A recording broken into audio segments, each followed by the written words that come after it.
Alguien ha dicho muy acertadamente que la gloria de un rey radica en el bienestar de sus súbditos. La gloria de un rey radica en el bienestar de sus súbditos. Si los súbditos de un rey se encuentran contentos y tranquilos, porque saben que sus necesidades esenciales se encuentran en las manos de un rey, de un gobierno sabio y diligente, eso servirá de honra y de gloria al rey que los gobierna. Si esa aseveración es cierta, y yo creo que la es, entonces, mis hermanos, nosotros vemos la enorme importancia que tiene el tema que nosotros comenzamos a exponer hace 2 domingos atrás sobre la decadencia espiritual. La mayoría de nosotros y los miembros de esta iglesia saben que en el Catecismo Menor de Westminster la primera pregunta es, ¿para qué fuimos creados? Y la respuesta es, fuimos creados para glorificar a Dios y gozarnos en Él por siempre. Por lo tanto, mis hermanos, es muy penoso cuando los que profesan ser cristianos se encuentran viviendo vidas miserables. Ahora, yo debo aclarar que cuando estoy hablando de vidas miserables, yo no me estoy refiriendo a una persona que no goza de buena salud, yo no estoy hablando de una persona que no tiene una buena posición económica. Hace poco celebramos el fin de año, yo no sé cuál es la costumbre en otros países, pero en el nuestro, cuando tocan las campanadas de las 12 de la medianoche, las personas se felicitan. ¿Y qué es lo que mayormente se dicen unos a otros? Te deseo en este año amor, dinero y salud. He ahí la panacea. Si tú tienes en estos próximos 2 meses quien te ame, estás saludable y tienes dinero, se supone que tú debes ser feliz. Pero mis hermanos, nuestro Señor Jesucristo no murió en la cruz del Calvario para darnos amor, salud y dinero. Él murió en la cruz del Calvario para santificarnos. Él murió en la cruz del Calvario, dice Pablo en Tito capítulo 2, versículo 13, para redimirnos de toda iniquidad, para purificar un pueblo para sí, un pueblo propio, celoso de buenas obras. De manera que cuando estamos hablando de un creyente que está disfrutando de bienestar, nosotros estamos hablando de un creyente que está cultivando su vida de piedad. Estamos hablando de un cristiano que está mortificando los pecados que todavía moran en él. Cuando hablamos de un cristiano miserable, estamos hablando precisamente de todo lo contrario. Cuando las gracias espirituales en nuestro corazón comienzan a decaer, cuando nuestra comunión con Dios se está reduciendo a la mera observancia de nuestros deberes religiosos, sin duda alguna hemos caído en un estado de declinación o decadencia espiritual. Ahora bien, las Escrituras dicen que el corazón del hombre es engañoso. De hecho, más bien la Biblia se va más lejos y dice que no hay en el mundo una cosa más engañosa que el corazón. No hay en el mundo una cosa más engañosa que el corazón. Por eso no se trata de una tarea fácil, la de escudriñar el corazón.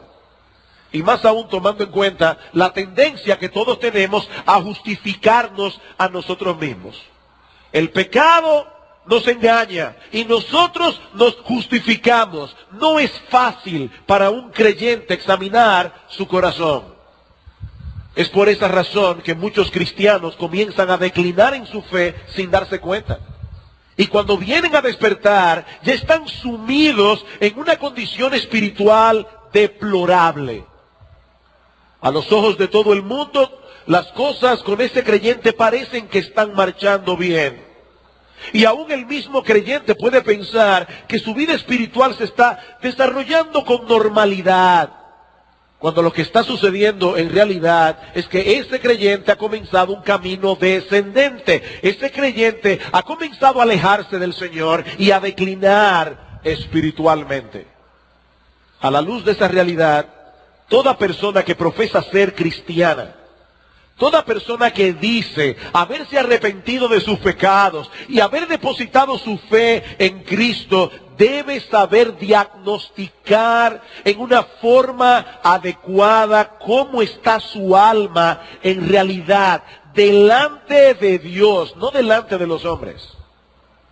¿Cuáles son los síntomas de que ese proceso de declinación espiritual ha comenzado? Y voy a comenzar precisamente viendo los síntomas que marcan el inicio de ese proceso de decadencia, porque si nosotros podemos tomar el problema en sus inicios, va a ser más fácil revertir sus efectos y erradicar el mal. Debo ser justo aquí y decir que estoy basándome mayormente para este mensaje en un libro que escribió en el siglo XIX un autor llamado Octavio Winslow. El libro se titula La declinación personal y el avivamiento de la religión en el alma. ¿Cuáles son los síntomas de que una persona ha comenzado a decaer espiritualmente? Bueno, en primer lugar, ese estado de decadencia espiritual se caracteriza no por una declinación marcada en nuestra percepción de la verdad, sino en la ausencia de gozo y deleite espiritual que debemos derivar de esas verdades. Voy a repetirlo otra vez, es un encabezado largo. Ese estado espiritual de decadencia, cuando está comenzando, no se caracteriza por una declinación marcada en nuestra comprensión de la verdad, sino más bien en la ausencia de gozo y deleite espiritual que nosotros debemos derivar de esas verdades. Este creyente continúa percibiendo la verdad. Él puede definir con precisión los puntos principales de su fe. Él puede explicar teológicamente cómo se interrelacionan todas estas doctrinas, la importancia de cada una de ellas, pero aún así, ese cristiano no está experimentando gozo, no está experimentando deleite, el gozo y el deleite que debe producir la doctrina en el corazón. Dice Winslow, el juicio no habrá perdido nada de luz, pero el corazón sí habrá perdido mucho de su fervor. Las verdades de la revelación, especialmente las doctrinas de la gracia, fuimos elegidos, fuimos llamados, Cristo murió por nosotros, seremos preservados. Esas doctrinas ocuparán la misma posición que tenían antes, pero aún así, la influencia de estas verdades serán escasamente experimentadas. Escasamente experimentadas. No serán esas verdades las que mantendrán el alma de este creyente confiada, tranquila y gozosa en el Señor, aún en medio de las pruebas, aún en medio de la aflicción. Y ahí está ese creyente en la iglesia, en el culto de adoración, cantando junto con todos los demás acerca de la majestad de Cristo, acerca de su obra redentora. Me glorío en Jesucristo, que con su sangre me salvó. Por mis pecados Él sufrió y murió y los pagó en la cruenta cruz. Me glorío en Jesucristo, quien el poder del mal venció. Fue sustituto, Cordero de Dios, y mi justicia descansa en Él. Y ese creyente está captando perfectamente el significado de cada una de estas líneas, pero su corazón no reacciona con gozo. Su corazón no reacciona con la confianza que esas verdades deberían producir en un verdadero hijo de Dios. Los hermanos que están a su lado no pueden darse cuenta de que algo no anda bien, porque él está cantando, él está haciendo exactamente lo mismo que están haciendo los demás. Él no ha llegado a ese estado tan profundo de decadencia espiritual en la que un creyente ni canta siquiera, no. No, esto está comenzando en su corazón. Él canta todavía, él entiende lo que canta, pero no experimenta el gozo que esas verdades reveladas por Dios deben producir en el corazón de un cristiano. Mis hermanos, eso es un síntoma de que el proceso de decadencia ha comenzado. Ese es un síntoma de que hay un proceso de decadencia obrando en el corazón de ese creyente. ¿Qué dice Cristo? Este pueblo de labios me honra, mas su corazón está lejos de mí. Este pueblo de labios me honra, pero su corazón está lejos de mí. Alguien dijo muy acertadamente que la religión que no se deleita en Dios no es religión verdadera. La religión que no se deleita en Dios no es religión verdadera. Mi hermano, si has llegado al punto en que no encuentras deleite en Dios, no encuentras deleite en su verdad revelada, aunque conozcas tales verdades y tu mente siga creyendo en ellas, debes saber que estás comenzando a decaer espiritualmente. Esa puede ser la razón, sospecho yo, por la que a algunas personas les es tan difícil mantenerse conectadas con el tema del sermón cuando termina el culto. Están aquí sentadas, la palabra de Dios debió haber hablado a su corazón, pero termina el culto y ellos comienzan a hablar de pelota. Ellos comienzan a hablar de economía. Ellos comienzan a hablar de política. ¿Saben por qué? Porque de la abundancia del corazón habla la boca. De la abundancia del corazón, dice Cristo, habla la boca. Hermanos, no basta con tener el intelecto lleno de doctrinas. No, esas doctrinas deben gobernar nuestros corazones. Segundo síntoma. Ese estado de decadencia espiritual se caracteriza no por la reducción de las normas de santidad, sino porque el corazón no está procurando activamente conformarse a esa norma.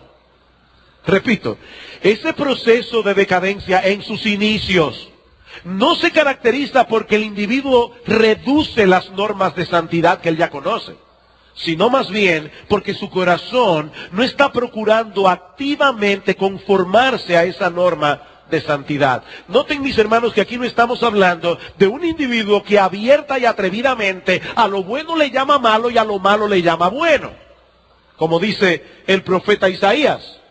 No, este creyente no ha reducido sus normas de santidad, pero aún así su corazón no está procurando activamente conformarse a esa norma. Y aquí yo debo aclarar algo que es sumamente importante, para que ninguno aquí salga con su conciencia cargada sin necesidad. Yo quiero que tu conciencia salga cargada con necesidad, pero no sin necesidad. Por eso, hermanos, es importante aclarar que todo creyente que está caminando cerca de Dios, todo cristiano que está creciendo en gracia, cuya vida espiritual es saludable, ese creyente va a experimentar una lucha en su corazón. Una lucha con el pecado que todavía mora en él. Eso es lo que nosotros vemos en Romanos capítulo 7. El apóstol Pablo tenía esa lucha. Dice él al partir del versículo 15 de Romanos 7, lo que yo hago no lo entiendo. No lo entiendo. Porque no hago lo que quiero, sino lo que aborrezco, eso hago. Hay una relación de amor y odio con el pecado en el creyente. Mi hermano, ¿por qué tú eres tentado a pecar? Porque todavía ese pecado con el cual estás siendo tentado te atrae. Te atrae. Pero al mismo tiempo hay una lucha, si tienes el Espíritu Santo, porque tú no quieres pecar. Quieres y no quieres. Por eso Pablo dice, no lo entiendo. No hago lo que quiero, sino lo que aborrezco, eso hago. Y sigue diciendo él, así que, queriendo yo hacer el bien, hallo esta ley, que el mal está en mí. Seguramente la mayoría de ustedes recordarán a Alquímedes. Alquímedes, aquel individuo que un día se metió en una bañera, el agua subió y él descubrió lo que se llama la ley de Alquímedes, que hay una proporción entre la masa de un cuerpo y el desplazamiento del agua. Y dice la historia o la leyenda, no sabemos si es verdad, que cuando Alquímedes descubrió eso, dijo, ¡Eureka! Eureka, esa es una palabra griega que significa, lo he descubierto. Bueno, esa es exactamente la palabra griega que usa Pablo en Romanos capítulo 7. Pablo está diciendo, cuando yo quiero hacer el bien, yo descubro esta ley. Cuando yo quiero leer el periódico no hay problemas. Cuando quiero sentarme a ver los noticieros en televisión o ver una película no hay problema. Pero desde que digo voy a apagar el televisor y voy a leer la Biblia, la situación cambia inmediatamente. Comienza una lucha. ¿Por qué? Porque el pecado todavía mora en nosotros. Así que mi hermano, si eso es lo que tú estás experimentando en tu vida, eso es normal. Eso es lo que debería experimentar todo verdadero cristiano. Los deseos de la carne son contra el espíritu. Los deseos del espíritu son contra la carne. Y estos dos se oponen entre sí para que no hagáis lo que quisierais. Y esa lucha, mi amado hermano, mi amada hermana, la tendremos hasta que lleguemos al cielo. De hecho, Pablo dice más en Romanos 7. Él dice, según el hombre interior, yo me deleito en la ley de Dios. Miren qué extraño. Yo me deleito, dice Pablo, en la ley de Dios. Pero veo otra ley en mis miembros que se revela contra la ley de mi mente y que me lleva cautivo a la ley del pecado que está en mis miembros. ¡Wow! Pablo está diciendo aquí, yo percibo en mi corazón una tendencia hacia el pecado. Y noten que él le llama la ley del pecado. ¿Y por qué Pablo le llama la ley del pecado? Bueno, por varias razones. En primer lugar, porque el pecado no pide ni ruega, demanda. El pecado demanda, es como una ley. Tienes que obedecerme. Y por otro lado, las leyes no solamente demandan, sino que también ponen sanciones. Si no me obedeces, te va a ir mal. Si te sigues vistiendo con tanta modestia, te vas a quedar jamona. La ley no solamente demanda, la ley dice, si no te llevas de mí vas a estar en problemas. La ley del pecado, que me empuja en un sentido contrario, hacia esa ley moral de Dios, en la que yo me deleito y la cual apruebo. Mi hermano, esa lucha la percibe todo hombre, toda mujer que está creciendo en gracia. Lo que estamos diciendo es que aquel que ha comenzado a decaer, aquel que ha comenzado a declinar, ya no percibe esa realidad tan violentamente en su corazón. Él está tranquilo, porque en su mente él todavía aprueba el contenido de la ley moral de Dios. Yo sé que eso es pecado, pero su corazón no está involucrado activamente en obedecer esa ley de santidad. Cuando él escucha un sermón de la palabra de Dios, este creyente no se autoexamina objetiva y honestamente para ver cuáles son las áreas de su vida que deben ser cambiadas. Este creyente no se queda meditando y rumiando lo que el predicador ha predicado ese día para ver cuáles son las implicaciones de ese mandamiento que el predicador expuso. Sí, aquí todos sabemos que robar es malo. Digo, perdón, yo no sé si alguien aquí puede levantar su mano y decir yo no, pero me supongo que la mayoría aquí, y por lo menos todos los creyentes deben decir, robar es malo. Ahora yo me pregunto, ¿cuántos de aquellos que piensan que robar es malo no tienen ningún problema en bajar un programa de internet que tiene copyright, que tiene, ¿cómo se llama eso? Derecho de autor, sin pensar que el mandamiento de no robarás tiene algo que ver con eso? De hecho, más bien cuando uno va a este tipo de creyente y le dice, ven acá, ¿con qué derecho tú quemaste ese CD? ¿Tú no te estás dando cuenta que tú estás violando la ley de Dios? Ay, no, yo prefiero que no me sigas cargando más. Yo prefiero no saberlo. No, un verdadero creyente prefiere saberlo. Un verdadero creyente prefiere saber en qué cosas él está violando la ley de Dios, porque él quiere agradar a Dios. ¿Recuerdan ustedes cuando Dios llama a Samuel y Samuel pensaba que era Elí y va y le dice, dime Señor, y dice, yo no te llamé? De repente Elí se da cuenta que es Dios que está llamando a Samuel y le dice, Samuel, la próxima vez que Dios te llame, respóndele, habla porque tu siervo escucha. Y así sucedió, Dios le dio un mensaje a Samuel. Y resulta que ese mensaje que Dios le dio a Samuel era terrible para Elí. ¿Saben lo que Elí le dijo a Samuel? ¿Cuál es la palabra que el Señor te habló? Te ruego que no me la ocultes. Así te haga Dios y aún te añada si me ocultas algo de todas las palabras que el Señor te habló. ¿Sabes qué, mi hermano? Es con esa actitud que los cristianos deberían venir a la iglesia. No hablen tanto de deberes. Ya yo estoy demasiado cargado. No, dime, ¿cómo yo puedo agradar más a mi Señor? Dímelo, yo quiero oírlo. Dímelo, yo quiero saber cómo más puedo parecerme a Jesucristo. Eso es lo que hace un creyente. Cuando Samuel le dijo a Elí lo que Dios había revelado, ¿cuál fue la reacción de Elí? Jehová es. Haga lo que bien le pareciere. Para eso Él es Dios. Mis hermanos, la verdadera espiritualidad no radica en la capacidad de entender la verdad.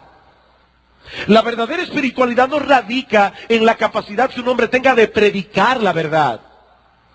No, la verdadera piedad se manifiesta en la manera como esa verdad controla nuestras acciones, controla nuestras palabras, controla nuestras decisiones, nuestros sentimientos, nuestras ambiciones, nuestras metas. ¿Qué dice Cristo en las bienaventuranzas? Bienaventurado el que tiene hambre y sed de justicia. Escuchen esas dos palabras, hermanos, hambre y sed. Hambre, un anhelo profundo de copiar, de imitar el carácter justo de Dios. Un anhelo profundo de ser cada vez más parecido a nuestro bendito Señor Jesucristo. Mi amado hermano, si tú no tienes ese anhelo, si tú no tienes esa hambre y esa sed, tú debes saber que eso es un síntoma de que la decadencia espiritual ya comenzó. Decadencia espiritual. Muchas personas que están pasando por una etapa de decadencia se sienten cómodos en la iglesia siempre y cuando el predicador hable de verdades generales. Verdades generales. Alguien decía que hay algunos predicadores, y yo he dicho eso antes, que son como esos malabaristas de circo, que ponen a una mujer en una rueda y la gracia está en que le tira muchos cuchillos pero no le pega ninguno. Hay predicadores que son así, mientras él tira el cuchillo que no se le pega a nadie, el creyente que está decayendo espiritualmente dice amén, qué bueno, qué buen mensaje. Pero cuando el predicador desciende al terreno de lo específico, cuando comienza a poner el dedo sobre la llaga, cuando el predicador comienza a exponer el significado de esa verdad que ha sido expuesta, cuáles son los pecados que esa verdad manifiesta en nosotros, cuáles son los cambios que nosotros debemos implementar en nuestras vidas a la luz de esa verdad, cuando la predicación activa nuestra conciencia y nos dice, tú eres ese hombre, entonces reaccionamos como Acab. ¿Recuerdan cuando Josafat le dice a Acab, ¿hay algún profeta de Jehová aquí? Dice Acab, hay uno, pero yo lo aborrezco. Se llama Micaías, pero yo lo odio, dice Acab, porque siempre me profetiza mal. Todo lo que me dice es en mi contra. Mis hermanos, déjenme decirles algo, los predicadores no nos deleitamos en venir al púlpito a intranquilizar a los oyentes. No es que nosotros somos sadomasoquistas. Nos gusta hacer sufrir y sufrir nosotros, porque no es nada fácil cuando uno tiene un auditorio en contra. Y cuando uno sabe que alguien va a salir por allá a criticar a uno. Eso no causa deleite. Pero si no somos heridos por la predicación, mis hermanos, tampoco podremos ser sanados.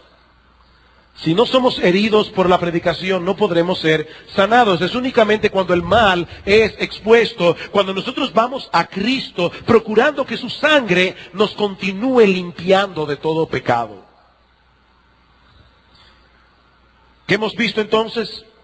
que la decadencia espiritual se manifiesta no por una marcada declinación en nuestra percepción de la verdad, pero sí en ausencia del gozo y el deleite espiritual que esa verdad debe producir. Segundo, no por la reducción de las normas de santidad, sino porque el corazón no procura ni anhela conformarse a esa norma. En tercer lugar, en ese estado de decadencia espiritual se caracteriza por una pérdida de vigor y actividad de las gracias espirituales que Cristo implantó en nosotros en la conversión.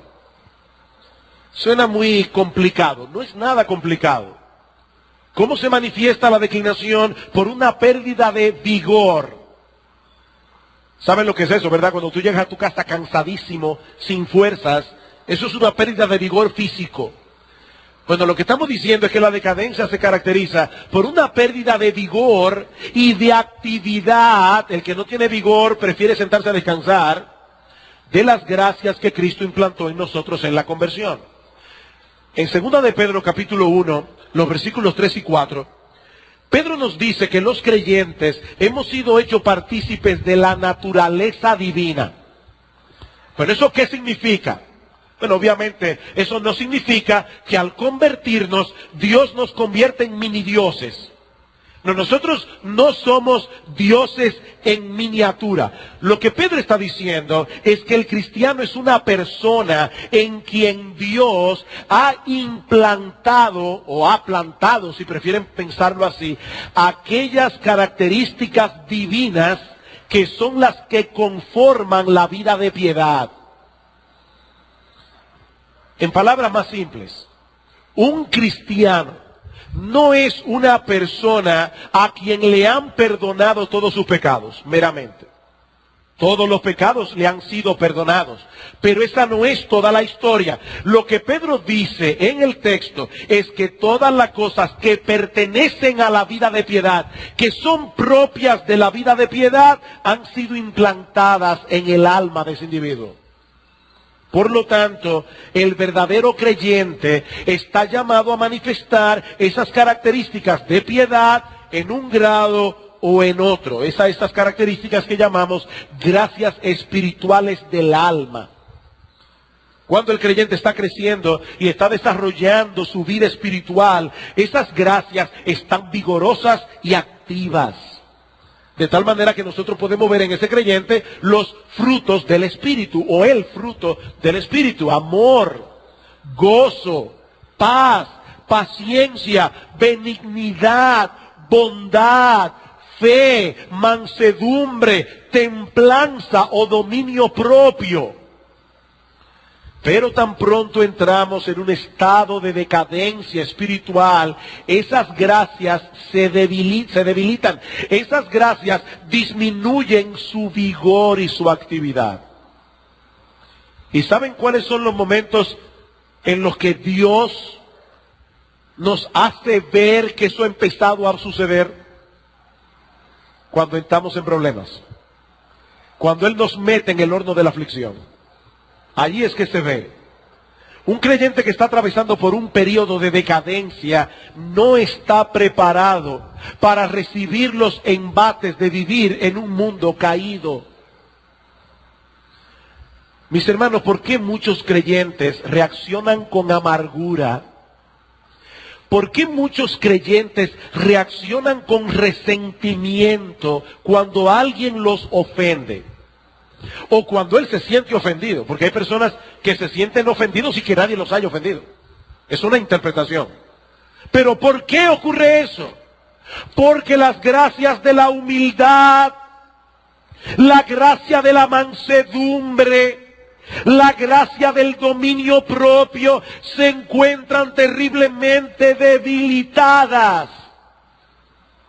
Por eso es que Pablo nos exhorta a fortalecernos en el Señor y a vestirnos de toda la armadura espiritual para que cuando llegue el día malo nosotros podamos resistir. ¿Han visto ustedes alguna vez a un soldado poniéndose la armadura en medio de una guerra? No, uno se prepara para la guerra fuera del campo de batalla. Eso no se hace uno tirando los tiros.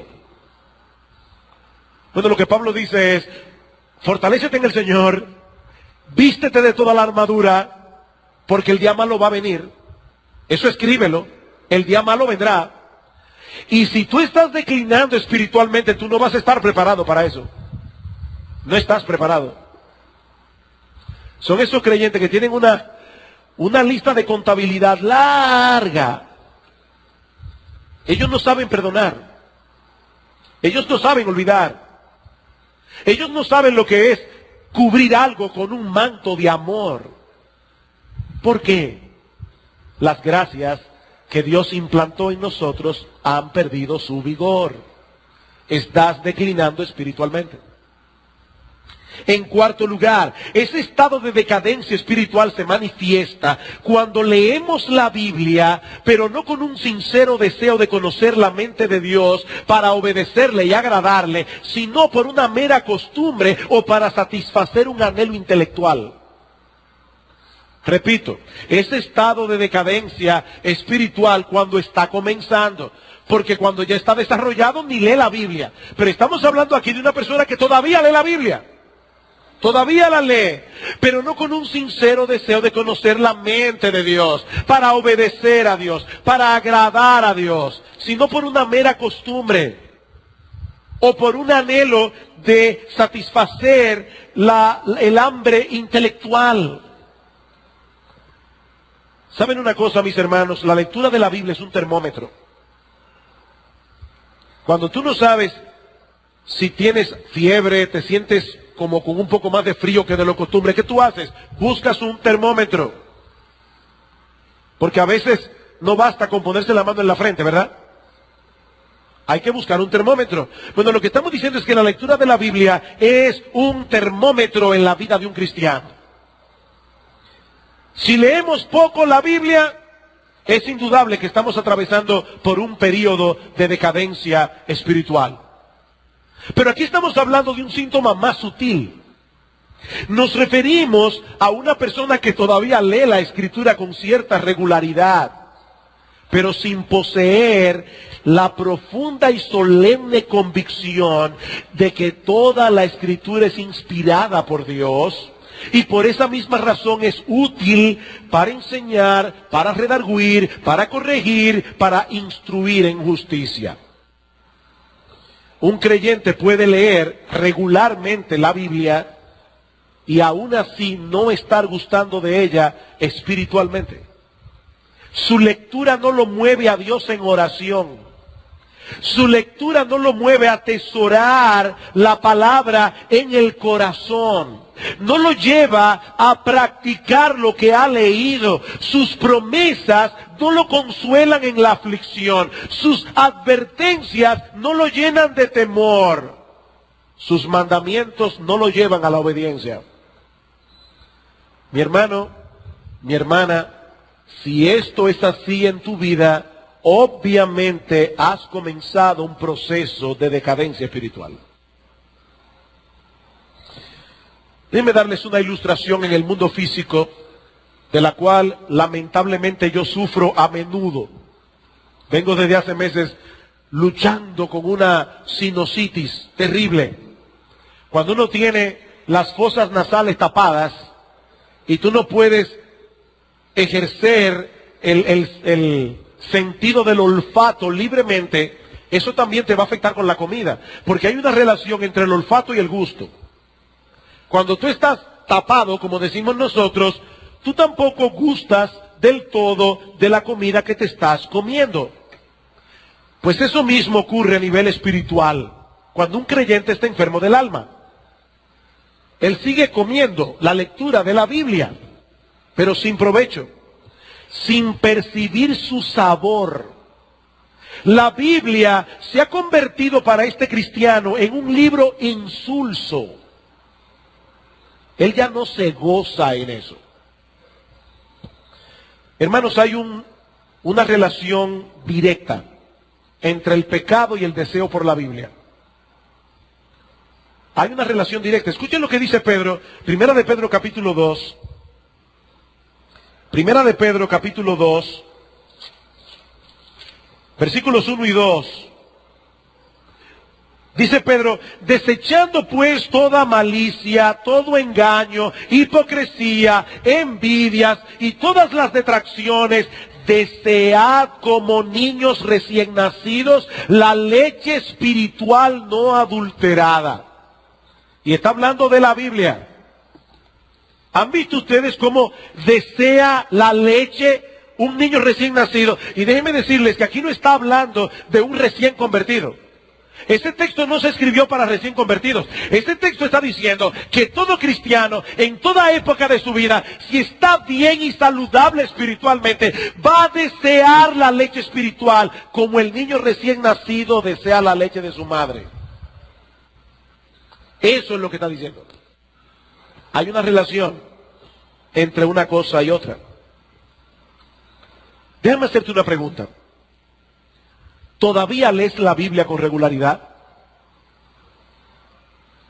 Si tu respuesta es afirmativa, si todavía estás apartando un tiempo diario y específico para leer las Escrituras, me gozo en eso. Pero no es suficiente. Déjame hacerte otra pregunta. ¿Por qué lo haces?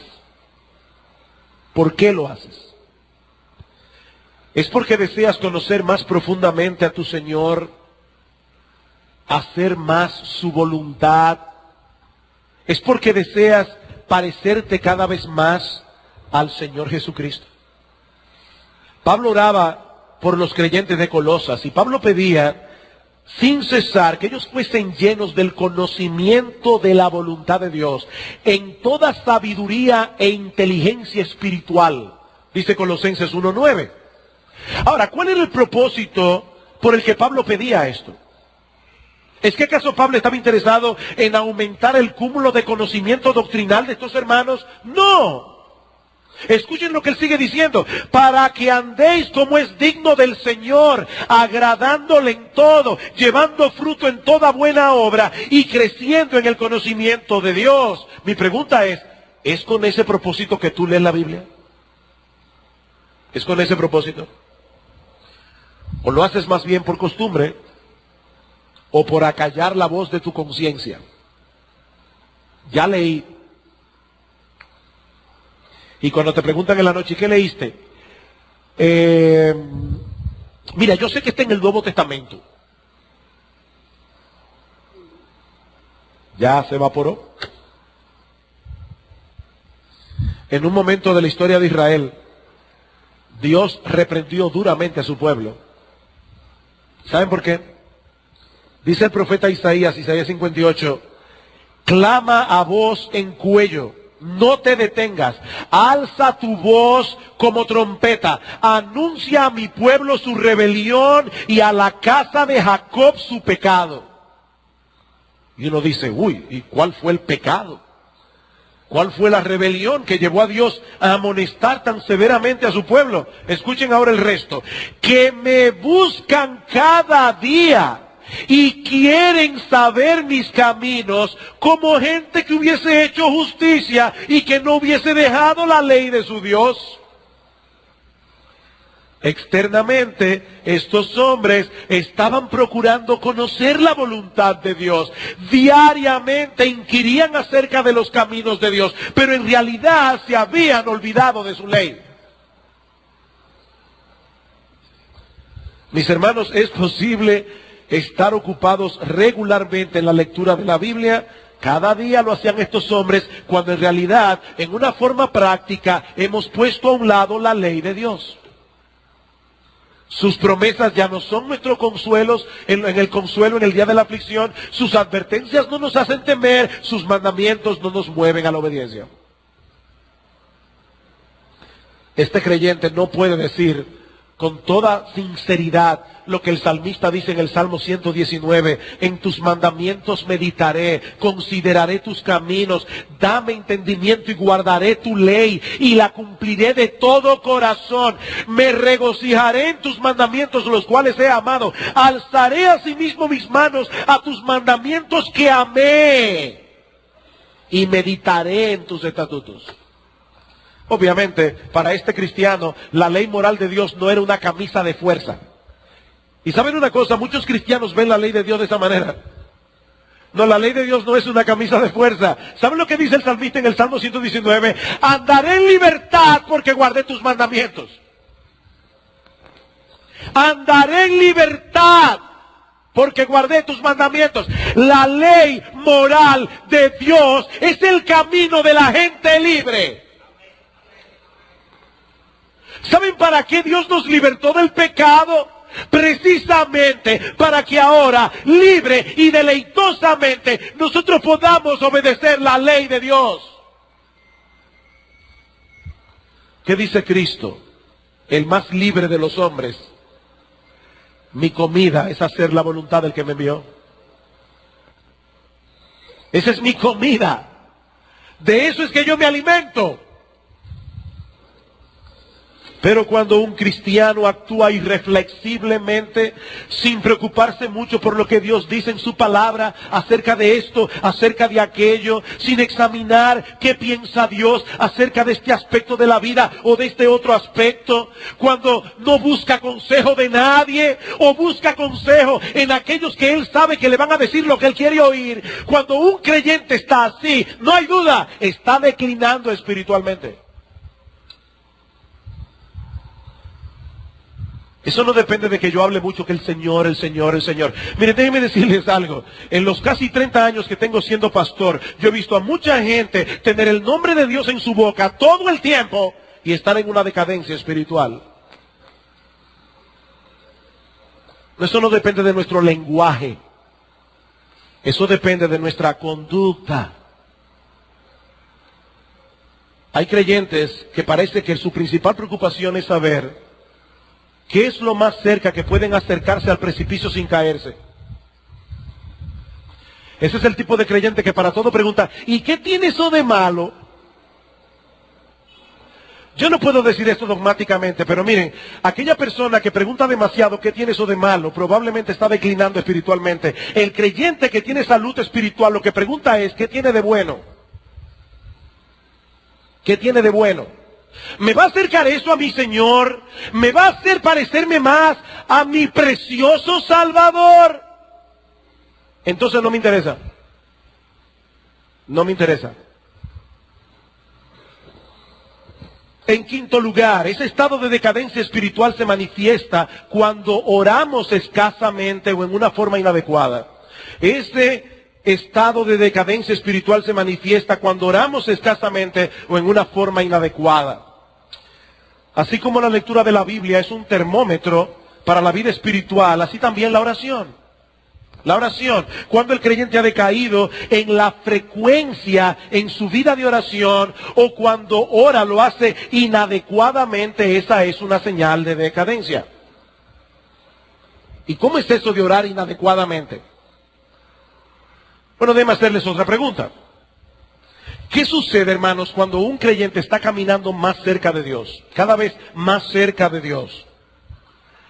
Bueno, cuando un creyente está más cerca de Dios, más conciencia tendrá de sus propias necesidades espirituales, más conciencia tendrá de los pecados con los que tiene que luchar, más conciencia tendrá de los peligros que tiene que enfrentar cada día. Por eso es que Juan dice, si alguno dice que conoce a Dios, pero no anda en luz, es un mentiroso.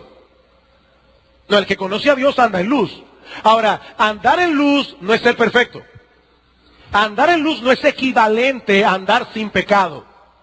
Andar en luz lo que significa es que cuando yo estoy cerca de Dios, yo veo más claramente cuál es la condición de mi corazón.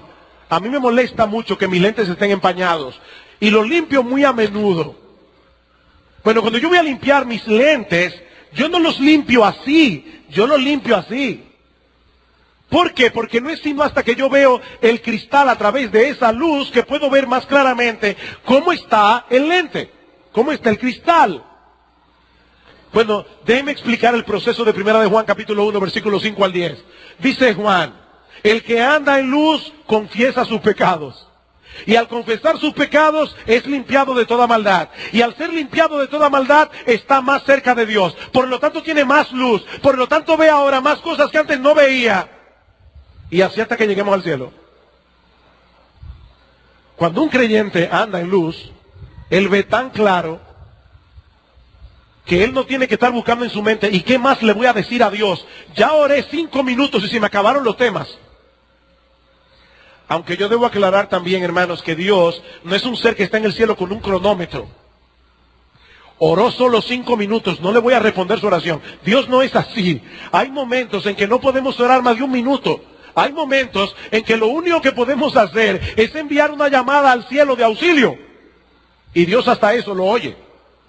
Pero aquí estamos hablando de la vida regular de un creyente. ¿Por qué hay cristianos que se postran a orar y a los 5 minutos se le agotan los temas? Sencillamente porque no se están dando cuenta de cuáles son sus pecados. No está viendo claramente sus luchas. No está viendo claramente los peligros que le acechan. Mis queridos hermanos, el fervor en nuestras oraciones crecerá en la misma medida en que nosotros tenemos un entendimiento de nuestras debilidades, un entendimiento de nuestros pecados, de nuestras corrupciones internas. Richard Baxter dice, él recomienda a todo aquel que no sabe qué pedir, que estudie bien su corazón y su vida. Y dice él, pronto encontrará una multitud de corrupciones internas que lamentar, una multitud de carencias que deben ser suplidas, debilidades que deben ser fortalecidas, desórdenes que deben ser rectificados y pecados que deben ser perdonados. En sexto lugar, ese estado de decadencia espiritual se manifiesta cuando descuidamos el deber de confesar adecuadamente nuestros pecados delante de Dios. Ese estado de decadencia se manifiesta cuando descuidamos el deber de confesar adecuadamente nuestros pecados delante de Dios. Cuando un creyente no manifiesta preocupación por confesar sus pecados, tan pronto su conciencia lo acusa, o cuando los confiesa en forma general. ¿Han visto ustedes ese tipo de personas, verdad? Perdóname lo que yo te haya ofendido. Eso es un peligroso síntoma de decadencia espiritual. El creyente que no confiesa regularmente sus pecados, llamándolos por su nombre, y con dolor y vergüenza de haber ofendido a Dios, no simplemente porque fallé. ¿Saben, hermanos, que hay creyentes que se sienten mal por pecar, pero no por haber ofendido a Dios? Es que en su orgullo ellos no admiten haber fallado. Eso es terrible, porque están confesando el pecado pecaminosamente. No, el problema no es que fallaste o que yo fallé. Vamos a fallar. Ya de antemano sabemos que nosotros somos un saco de debilidad. Ese no es el punto. El punto es, Señor, yo pequé contra ti, yo te ofendí, perdóname. Dice David en el Salmo 32, que un hombre que hace eso es bienaventurado. Es bienaventurado. ¿Cuán bienaventurado es aquel cuya transgresión es perdonada, cuyo pecado es cubierto? ¿Cuán bienaventurado es el hombre a quien el Señor no culpa de iniquidad y en cuyo espíritu no hay engaño? Y ahora él dice, mientras callé mi pecado, mi cuerpo se consumió. ¡Wow! David empezó a decaer por no confesar su pecado.